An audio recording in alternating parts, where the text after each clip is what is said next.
أعوذ بالله من الشيطان الرجيم. بسم الله الرحمن الرحيم.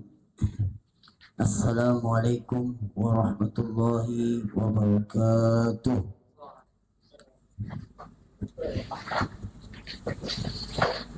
الحمد لله رب العالمين. صلوات الله الرحيم والملائكة المقربين على سيدنا وعظيمنا وقرة أعيننا محمد طه الأمين وعلى آله وأصحابه ومن تبع سنته إلى يوم الدين. اللهم ارزقنا إخلاصا في النيات والقول والعمل. Bersyukur kita pada Allah Subhanahu wa taala.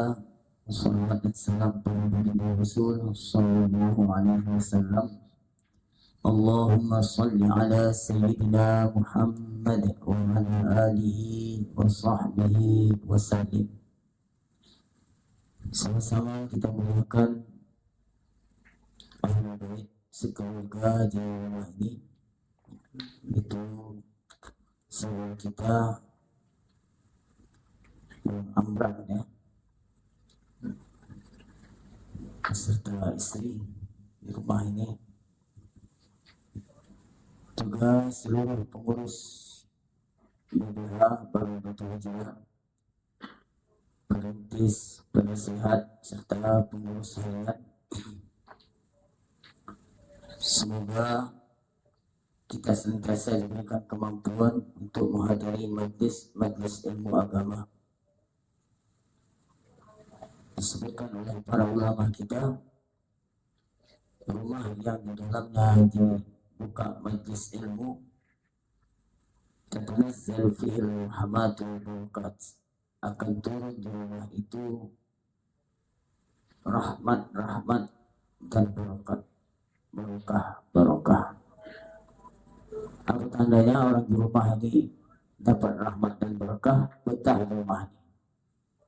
Makin kan betahnya nggak mau keluar. Betah di rumah ini. Ya, tidak gelisah, tidak panas, terasa auranya. Kedua, yang sama-sama kita muliakan para ikhwan dan akhwat Baru Batu Hijrah, baik yang ikut dalam majlis ta'lim langsung atau yang mengikuti dari luar sana melalui online. Semoga kita senantiasa dicurahkan rahmah dan berkah oleh Allah Subhanahu wa taala. Amin ya rabbal alamin. Baiklah, kita lanjutkan kajian kita minggu lalu. Kemarin kita membahas seputar Ahlul Kitab. Siapakah Ahlul Kitab itu? Kemudian bagaimanakah hukum menikahi perempuan Ahlul Kitab? Terus hukum-hukum yang berkaitan dengan perempuan Ahlul Kitab yang dinikahi. Kemudian bagaimana pandangan Islam menikah dengan non-muslim. Ini yang akan kita bahas dalam kajian ini, yang insya Allah akan kita lanjutkan. Pertama, Ahlul Kitab itu siapa? Ya. Kemudian Ahlul Kitab ini terbagi kepada dua. Ada yang disebut dengan Ahlul Kitab khalisah, artinya murni Ahlul Kitabnya. Artinya yang nasab keturunannya itu sampai ke Nabi Yakub. Ya. Ibn Nabi Ishaq, Ibn Nabi Ibrahim. Itu yang disebut dengan Ahlul Kitab khalisah. Ya. Jadi kalau seandainya diselusuri nasabnya, ya, yang Ahlul Kitab yang khalisah tadi, yang murni tadi, itu sampai ke ujung sana, sampai terakhir itu nyambung ke Nabi Yakub alaihissalam, ya, kemudian Nabi Ishaq dan Nabi Ibrahim.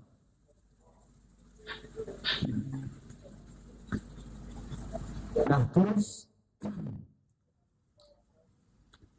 yang kedua ada yang ahli kitab yang bukan khalisah, artinya mereka ahli kitab tapi bukan nasabnya nyambung ke, bukan nasabnya itu ke Nabi Yakub atau Israel. Jadi Nabi Yakub itu nama lainnya Israel. Makanya dalam Al-Quran disebutkan kullu ta'ami kana hillan li bani Israel illa ma harrama Israilu ala nafsih. Jadi Israel dalam ayat ini itu maksudnya Nabi Yakub. Ya. Jadi kalau sekarang ini ada perang di di Palestina ya, nah, kita katakan Zionis Yahudi, jangan dikatakan Israel, karena Israel itu nama lahir dari Nabi Yakub. Orang kan banyak nggak ngerti masalah ini ya, bagi kita yang udah belajar ya sebutkan saja orang Yahudi itu atau Zionis Yahudi ya. Karena kalau dia sebut Israel saja atau Israel itu nama lain dari Nabi Yakub ya. Jadi ahli kitab yang khalisah itu yang nasabnya ya keturunan ya sampai kepada Nabi Yakub alaihissalam. Nah, sedangkan yang kedua yang bukan khalisah tadi ya, ahli kitab yang bukan nasabnya kepada Israel seperti misalnya yang meyakini yang agama Kristen ya, apalagi itu itu kan ada yang bukan nasabnya sampai ke Yakub ya. Nah, terus bagaimana syarat bolehnya menikah dengan perempuan ahli kitab yang khalisah ini ya? Kita tengok nasab mereka. Kalau nenek moyang mereka yang awal dulu ya, yang awal-awal dulu ya, bukan yang sekarang ya, mengamalkan ajaran Taurat ya, ajaran Taurat berarti yang syariatnya Nabi Musa, atau nenek moyang mereka yang awal dulu mengamalkan Injil sebelum ajaran Taurat atau Injil dihapus. Nah,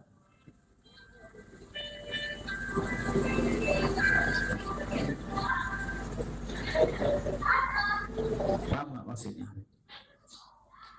Jadi gini, misalnya ada perempuan yang dia dikatakan ahli kitab ya, ahli kitab perempuan ini itu syarat kita itu bisa nikah sama dia itu apa? Jika nenek moyang dia yang awal dulu mengamalkan Taurat atau Injil sebelum dihapus syariat itu. Artinya nenek dia mengamalkan ajaran Taurat atau Injil ya sebelum, maksudnya Taurat Injil yang belum dirubah dulu ya, bukan yang sekarang. Kalau sekarang kan udah dirubah. Maksudnya nenek dia yang pertama dulu, nenek moyang dia itu mengamalkan Taurat kalau dia hidup di syariat Nabi Musa. Kalau dia kalau kitab Injil itu yang hidup pada syariat Nabi Isa. Nah, jadi syarat ya bolehnya menikahi perempuan ahli kitab yang murni tadi apabila nenek moyang mereka yang awal itu mengamalkan ajaran Taurat atau Injil sebelum ajaran Taurat dan Injil itu dihapus. Misal, mana duluan Nabi Musa atau Nabi Isa? Hah? Mana duluan Nabi Musa dan Nabi Isa? Nabi Musa alaihissalam. Nah, misalnya ada seorang perempuan yang dia dikatakan ahli kitab ya, kemudian ada orang Muslim mau nikah sama dia begitu ya. Tapi yang dibolehkan itu kan apa tadi? Salah satu di antara syaratnya laki-lakinya harus muslim, perempuannya ahli kitab kan gitu. Tapi kalau perempuan yang muslimah, laki-lakinya ahli kitab itu tak bisa, tak boleh, tak sah. Ya, kenapa? Nah, itulah bedanya. Biasanya, ya, istri itu lebih condong ikut suaminya. Makanya kalau laki-lakinya ahli kitab dan perempuan yang muslimah itu tidak boleh. Yang dibolehkan ini apa tadi? Suaminya muslim, laki-lakinya muslim, dan perempuannya ahli kitab. Itu pun ada syaratnya. Syaratnya apa? Nenek moyang dia yang pertama dulu itu mengamalkan kitab Taurat sebelum ajaran Taurat itu dihapus. Kapan ajaran Taurat itu dihapus? Ketika datangnya Nabi Isa. Ketika datangnya Nabi Isa, maka syariat Tauratnya tidak diamalkan lagi. Kan Nabi Musa dulu jadi, ya kan? Karena syariat Nabi itu kan berbeda. Ya, agama mereka satu itu Islam, semua Nabi Islam. Ya, itu sudah kita bahas kemarin. Nah, kalau saya ya, nenek moyangnya yang pertama dulu, yang perempuan ahli kitab ini tadi, dia sudah mengamalkan kitab Taurat sebelum ajaran Taurat itu dihapus, ya, maka boleh kita laki-laki muslim nikah sama perempuan ini. Paham?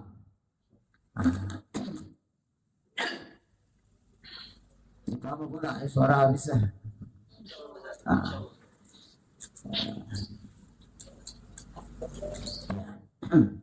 Atau sebaliknya, kalau di ahli kitab yang Nasraniyah, ya, kalau yang Yahudiyah tadi kan itu yang mengamalkan nenek moyangnya dulu mengamalkan Taurat. Kalau Nasraniyah yang nenek moyangnya dulu mengamalkan Injil.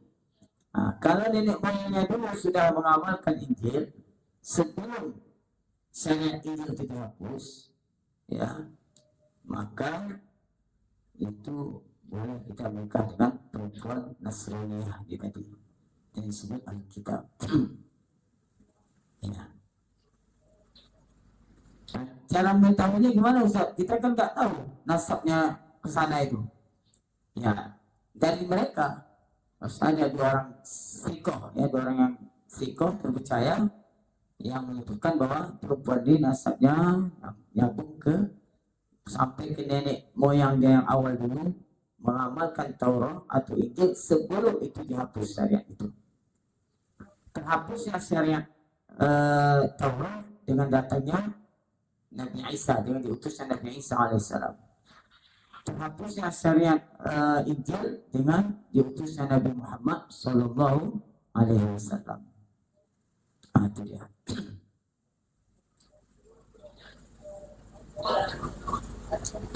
Adapun yang nenek moyangnya yang dulu, yang awal dulu bergabung mengamalkan Taurat atau Injil setelah dihapuskan ajaran Taurat, ya, dengan datangnya ajaran Injil, ya, artinya dengan datangnya Nabi Isa alaihissalam, maka Alkitab yang Yahudiyah itu, ya, tidak sah lagi, tidak boleh lagi kita nikahi. Atau nenek moyangnya dulu mengamalkan Injil setelah diutusnya, setelah dihapusnya syariat itu karena diutusnya Rasulullah, maka tidak boleh lagi kita nikah dengan perempuan ini. Ini yang maksud ahli kitab, yang boleh perempuan mereka itu nikah sama kita orang muslim, dan juga sembelihan mereka boleh kita makan. Itu yang dimaksud ahli kitab. Nah, terus bagaimana dengan perempuan-perempuan yang di Indonesia ini? Nah, sebenarnya mereka itu bukan ahli kitab, ya, karena mereka itu keturunan dari apa? Tapi kalau yang di daerah-daerah Arab sana bisa jadi ada, ya. Tapi kalau yang di Indonesia ini, coba tengok dulu nenek moyang mereka itu di mana. Kalau pengucu penyembah Majusi, ya, atau penyembah patung, itu ya nggak bisa, ya.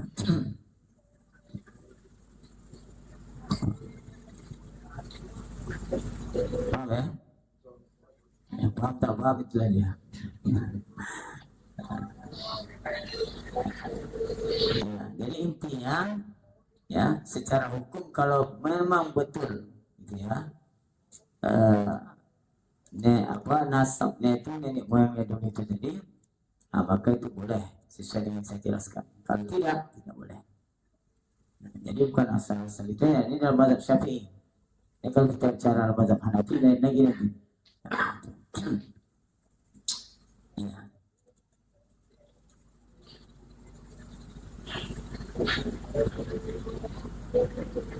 Ini tentang Ahlul Kitab.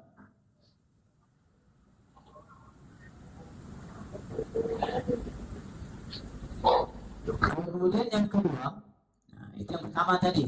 Yang pertama tadi Ahlul Kitab yang khalisah, yang murni, gitu kan? Artinya nasab keturunan mereka sampai ke Nabi Yakub. Ya.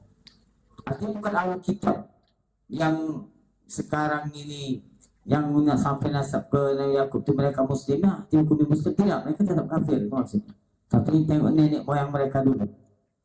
Ya. Nah, terus yang kedua, Ahlul Kitab yang bukan khalisah, artinya yang nasab keturunannya tidak ke Nabi Yakub. Ya. Maka syarat dibolehkan menikahi perempuan Ahlul Kitab yang bukan khalisah tadi, baik itu ya Yahudiyah atau Nasraniyah, ya. Syarat pertama, nenek moyang mereka yang awal dulu harus diketahui secara yakin, secara pasti. Di sini kata-katanya, di sini ada kata-kata ya, di ana ulima dukhuluhu fihi qablaha aw syukka wa in ulima dukhuluhu fihi ba'da tahrifihi aw ba'da bi'satin la tansakhuhu ka bi'satin man baina Isa wa Musa bi khilafi ma idza ulima dukhulu fi ba'da fala tasihhu. Jadi yang bukan khalisah tadi syaratnya sah menikahi mereka itu Ahlul Kitab Yahudiyah atau Nasraniyah itu apa syaratnya?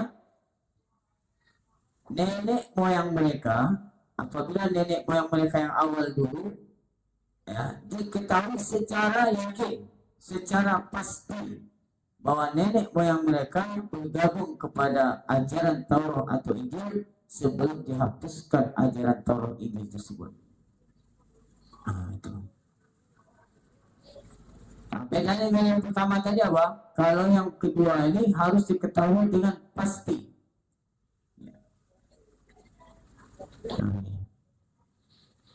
Walaupun di masa sudah ada perubahan pada ajaran Taurat atau Injil tersebut, tapi pasti kita ketahui bahwa nenek moyang dia yang awal dulu sudah bergabung dengan Taurat atau ajaran syariat Injil tadi. Kalau tidak diketahui, ya nggak bisa. Itu yang wair al-khalisah. Ya, sampai situ kita. Nah, ada pun masalah hukum. Kewajiban suami ya tetap seperti nikah dengan seorang wanita yang muslimah, wajib menafkahnya, kemudian seorang istri tersebut yang dari Ahlul Kitab tadi juga wajib mentaati suaminya. Cuman kalau dia mandi junub, mandi janabah, kalau orang kafir kan tidak sah niatnya. Jadi kalau dia misalnya suci dari haid atau dari nifas, dia mau mandi, itu niatnya bukan untuk mengangkat hadas besar, tidak, bukan raf'ul hadas akbar, tidak, tapi niatnya apa?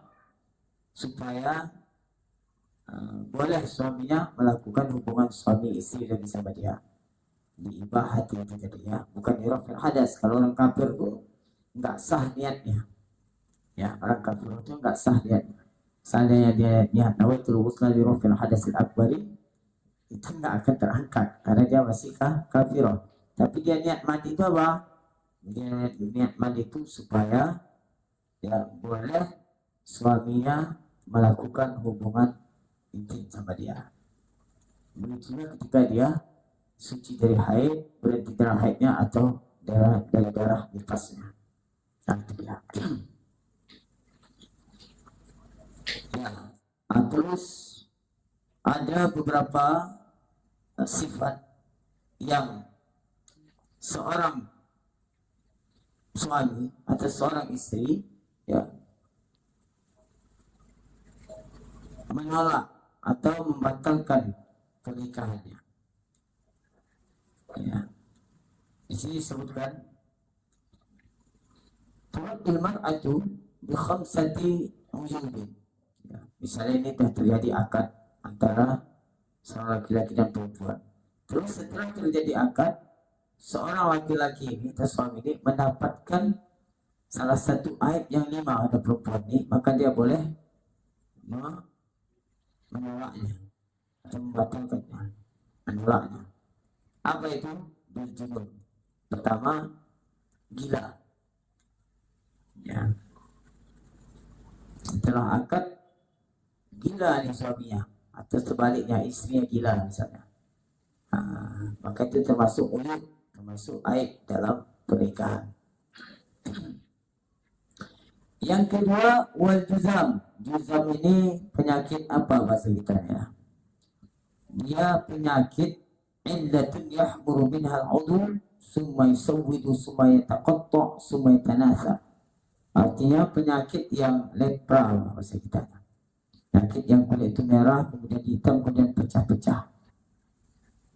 Apa itu? Lepra misalnya. Apa? Penyakit apa namanya? Hah? Bukan. Dia penyakit pada kulit. Ya, dia merah, kemudian menjadi hitam, dan apa? Terpecah-pecah kulitnya itu. Ya, bisa apa namanya? Ini termasuk aib atau uyub dalam pernikahan. Bisa laki-laki itu menolaknya. Kemudian ketiga wal baros. Baros ini dia bayat fil jilid, yudhibu damal jilid wa ma tahtahu min al-lahab.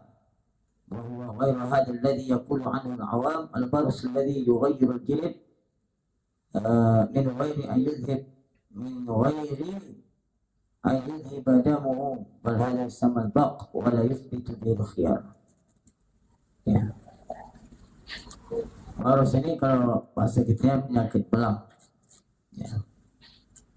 Ini juga termasuk aib dalam pernikahan. Kemudian arifku atau arifku wa insidadu mahallil jima' bil laham. Artinya, maaf cakapnya, faraj atau kemaluan perempuan itu tersumbat dengan daging. Itu termasuk aib, artinya boleh laki-laki itu menolaknya atau membatalkannya. Paham dong? Ya. Baik itu tersumbat dengan daging, tertutup, atau dengan tulang. Ya.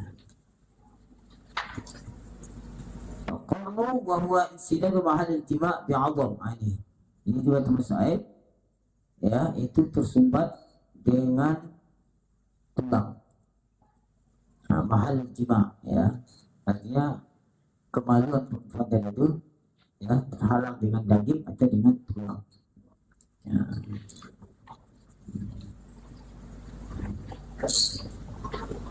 Ya. Ini kalau salah satu 5 cacat ini tadi terjadi kepada seorang perempuan ya,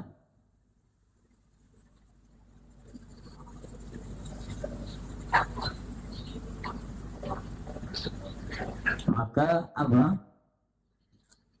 Mustahil fil uyub al-madhkura ar-raf'u fiha ila al-qadi wa la yanfaridu zawjani fi at-taradi bil fasakh fiha. Kalau sudah ini apa ada di salah satu perempuan tadi ya, dengan harus 5-5-nya salah satu saja, entah dia penyakit lepra tadi atau baros atau majnunah gila atau misalnya yang tersumbat dengan daging tadi atau dengan tulang tadi, maka ya boleh apa dilaporkan kepada qadhi, ya, pada qadhi itu wakil daripada hakim, ya. Wala yanfaridu zawjani bitaradi bilfasakhi fiha. Itu kalau pada perempuan. Wa amal aib allati yuraddu biha rajul. Artinya cacat yang terjadi pada laki-laki, ya, maka perempuan itu boleh memilih. Yusbitul khiyar lil mar'ah. Jadi perempuan istrinya tadi boleh mempertahankan atau boleh melepaskan atau menyudahi pernikahan mereka. Apa itu? Dengan dipasah, ya, dipasah. Yang pertama junun, sebaliknya terjadi gila suaminya ini, maka perempuan itu boleh dia memilih, boleh dia mempertahankan pernikahannya dan juga boleh dia melepaskannya, ya. Pertama junun, yang kedua juga sebelah tadi depra, kemudian albaros artinya belang dari ini, tiga ini sama dengan perempuan tadi. Kemudian untuk laki-laki wajabbu wal unnatu. Wajabbu itu apa? Qat'ud dzakar kullu au ba'du. Kemaluannya terpotong semua. Setelah akad nikah, setelah nikah baru ketahuan bahwa punya kawan ini tak ada, terpotong semua. Misalnya, maka istrinya itu boleh khiyar, boleh dia mempertahankan atau memasah, ya, pernikahannya. Atau unah itu wa ajrul rajul 'anil wat'i fil qubul sukutul quwwati nasyirah di dzakarihi. Kalau bahasa kita sekarang enggak kuat. Apa itu?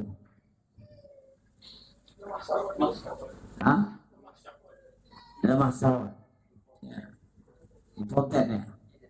Itu. Jadi ini termasuk aib dalam uyub, termasuk uyub artinya perempuan itu bisa memilih khiyar, mempertahankan, dia sabar, ya nggak apa-apa karena dia sudah terlalu cinta sama laki-laki ini kan, biarlah tak buat lah, yang penting saya tetap sama dia, nggak ada masalah.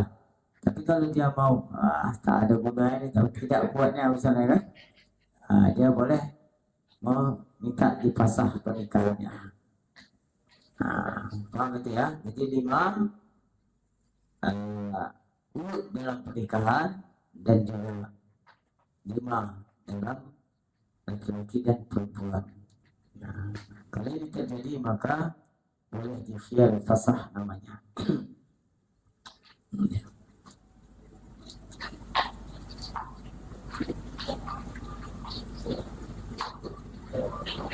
Paham sampai sini? Ya, ada pertanyaan sampai sini silakan.